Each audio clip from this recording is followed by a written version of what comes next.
মই হিমন্ত বিশ্ব শৰ্মাৰ চাহটো গছকি পোৱা নাই মোক যদি কয় মই হিমন্ত বিশ্ব শৰ্মাৰ পৰা পইচা লৈ কাবাক ইলেকশ্যন জিকাব লৈছো মই ইলেকশ্যন জিকাব নোৱাৰো শিৱসাগৰ জনগণে জিকাব নাগৰিক সভা সদায় নিৰপেক্ষ হ'ব লাগে আমি বক্তৃতা দি আছো আমি কি ক'ব লাগে কম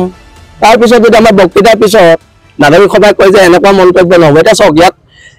নিৰ্দিষ্ট এটা ৰাজনৈতিক দলৰ মানুহ সৰহকৈ আছে ইয়াত এটা ৰাজনৈতিক দলৰ মানুহ বেছিকৈ আছে আৰু এখন এটা ৰাজনৈতিক মই সেইকাৰণে সভাৰ পৰা ওলাই আহিছোঁ কাৰণ এটা ৰাজনৈতিক দলৰ পৃষ্ঠপোষকতাত এখন সভা হৈছে শিৱসাগৰত প্ৰকৃত নাগৰিক সভা হোৱা নাই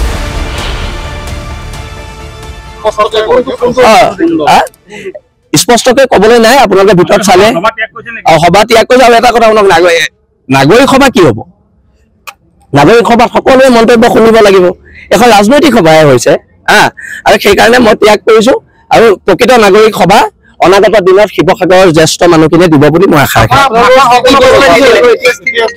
দিয়া নিদিয়াটো কি আছে মই এনেও আমাৰ স্থিতি আমি পাতিম কিন্তু এটা কথা মই হিমন্ত বিশ্ব শৰ্মাৰ চাহটো গছকি পোৱা নাই আৰু মোক যদি কোনোবাই কয় মোৰ ঘৰ কেনেকৈ চলি আছে আপোনালোকে চাই আহিলেই হ'ব মোক যদি কয় মই হিমন্ত বিশ্ব শৰ্মাৰ পৰা পইচা লৈ কাবাক ইলেকশ্যন জিকাব লৈছো মই ইলেকশ্যন জিকাব নোৱাৰো শিৱসাগৰ জনগণে জিকাব নিৰপেক্ষ হোৱা নাই কথা বতৰাবোৰ নিৰপেক্ষ হোৱা নাই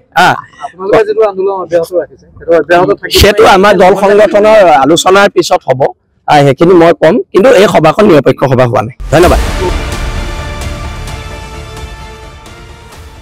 যিকোনো খবৰৰ বাবে যোগাযোগ কৰক 7099017330 লগতে 7099017110 নম্বৰত